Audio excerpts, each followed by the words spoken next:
Assalamualaikum warahmatullahi wabarakatuh.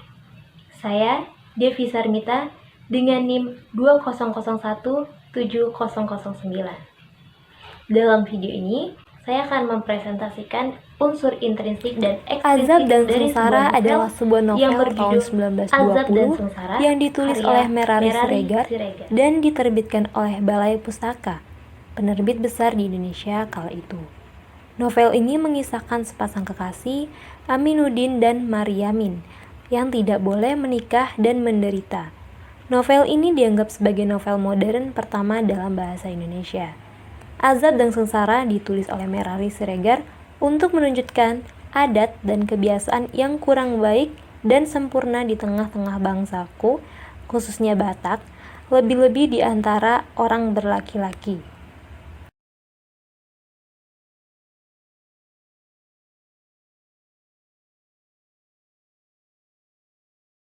Sebelum kita memasuki unsur intrinsik dan ekstrinsik dari sebuah novel tersebut, kita harus tahu, karya sastra dalam bahasa Indonesia itu terbagi menjadi 3.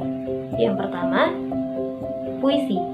Puisi merupakan karya sastra yang berbentuk bait per bait. Yang kedua, ada naskah drama. Naskah drama ini karya sastra yang terdiri dari dialog-dialog. Yang ketiga, ada prosa. Prosa ini sebuah karya sastra yang berbentuk paragraf-paragraf. Contohnya seperti novel, cerpen, dan roman. Nah, karena dalam video ini kita akan membahas unsur intrinsik dan ekstrinsik dalam sebuah novel, maka kita harus tahu, apa sih novel itu? Novel merupakan karangan prosa panjang yang mengandung rangkaian cerita dari seseorang dengan lingkungan di sekitarnya dan menonjolkan watak dan sifat setiap pelakunya. Baiklah, kita akan menganalisis unsur intrinsik dan ekstrinsik dari novel Azab dan Sengsara karya Merari Siregar. Yang pertama, unsur intrinsik ini adalah tema. Novel Azab dan Sengsara ini mengangkat tema tentang adat dan kebiasaan di dalam masyarakat yang membawa kesengsaraan dalam kehidupan. Adat dan kebiasaan yang dijelaskan dalam novel ini adalah tentang kebiasaan mereka dalam menjodohkan anak mereka. Hal ini diperjelas dengan adanya kutipan dari novel tersebut yang berbunyi, kedua laki istri itu mufakat akan mencarikan jodoh anak mereka itu.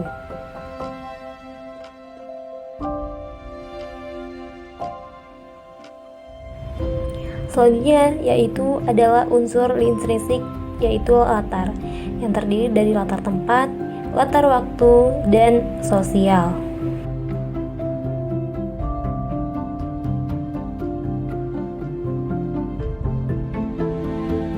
Latar tempat terdapat ada kota Sipirok, Batu Besar, stasiun Pelebrayan, Delhi, Medan, dan yang lainnya.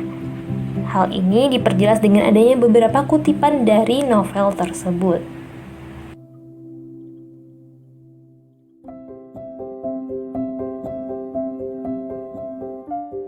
Selanjutnya itu latar waktu, ada sore hari, malam hari, pagi hari, hari pertama. Ini juga diperjelas dengan beberapa kutipan. Yaitu selanjutnya latar sosial, adanya perjodohan, lelaki bertandang ke rumah gadis, tidak boleh menikah dengan orang-orang yang memiliki marga yang sama, dan menikah dengan keluarga dari kalangan yang sepadan atau bahkan lebih tinggi.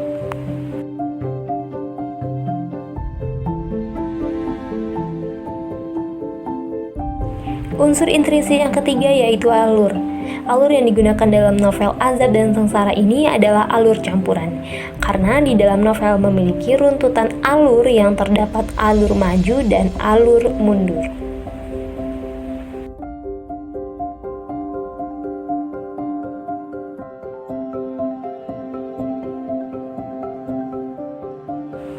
Unsur intrinsik yang keempat adalah penokohan. Penokohan dalam novel Azab dan Sengsara ini yang pertama yaitu Maryamin, memiliki sifat yang penurut, perhatian, lemah lembut, ramah, jujur, tidak suka menunda pekerjaan, pemaaf, dan berbakti kepada kedua orang tua. Juga Aminuddin, yaitu penurut dan berbakti kepada kedua orang tua. Pandai, rajin, tidak sombong, dan suka menolong, serta bijaksana. Penokohan yang ketiga yaitu pada Nuriyah, ibu dari Maryamin. Dia memiliki watak yang penyayang, penyabar, lemah lembut, tabah, dan soleha. Yang keempat itu Sultan Baringin, memiliki watak licik, buruk sangka, pemarah, dan kasar. Yang kelima, Baginda di atas, memiliki watak yang sombong. Dan yang keenam, Ibunda Aminuddin, memiliki watak yang penyayang dan juga baik hati. Penokohan yang ketujuh yaitu pada Kasibun, yaitu suami dari Maryamin, memiliki watak pencemburu, kasar, dan juga licik.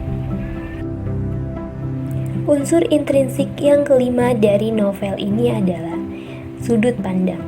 Sudut pandang orang ketiga pengarang sebagai pengamat.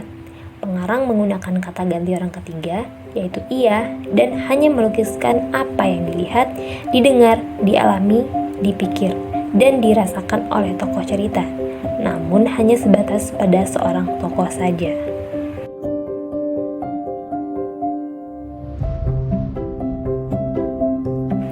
Unsur intrinsik yang terakhir dari novel ini adalah amanat. Amanat yang dapat kita petik dari novel tersebut yaitu yang pertama, jangan sombong atau menghambur-hamburkan uang untuk sesuatu yang percuma atau tidak berguna. Alangkah baiknya uang tersebut diberikan kepada yang memang membutuhkan. Yang kedua, agama adalah penopang hidup yang memberikan tenaga dan semangat untuk menjalani semua derita dan kesukaan hidup ini. Amanat yang ketiga adalah tentang perjodohan anak. Padahal Tuhan menjadikan makhluk berpasang-pasangan agar mereka saling berkasih-kasihan, bukan mendatangkan azab dan kesengsaraan seperti perjodohan yang hanya ditentukan oleh orang tua dan anak hanya tinggal mengikuti keinginan orang tua tersebut.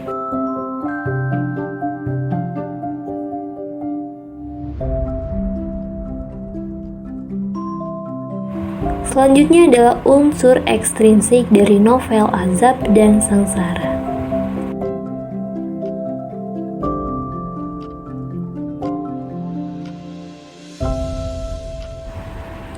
Dalam unsur ekstrinsik ini ada yang namanya pendekatan didaktis. Pendekatan didaktis ini berusaha menemukan dan memahami gagasan, tanggapan evaluatif, maupun sikap pengarang terhadap kehidupan.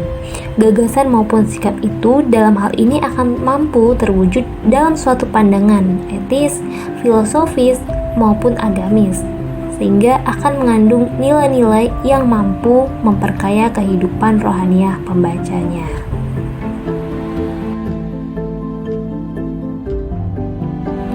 Nilai-nilai yang terkandung dalam novel Azab dan Sengsara, yang pertama adalah nilai moral, yang kedua nilai agama, budaya, pendidikan, sosial, dan kekeluargaan.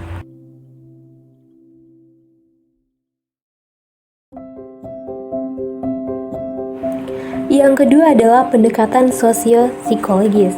Pendekatan ini berusaha memahami latar belakang kehidupan sosial budaya, kehidupan masyarakat, maupun tanggapan kejiwaan atau sikap pengarang terhadap lingkungan kehidupannya atau zamannya pada saat prosa fiksi diwujudkan.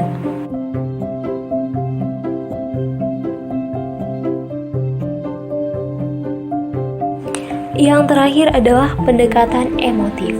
Pendekatan ini adalah suatu pendekatan yang berusaha menemukan unsur-unsur yang menggugah perasaan pembaca yang dapat berhubungan dengan keindahan penyajian, bentuk maupun isi atau gagasan yang lucu dan menarik.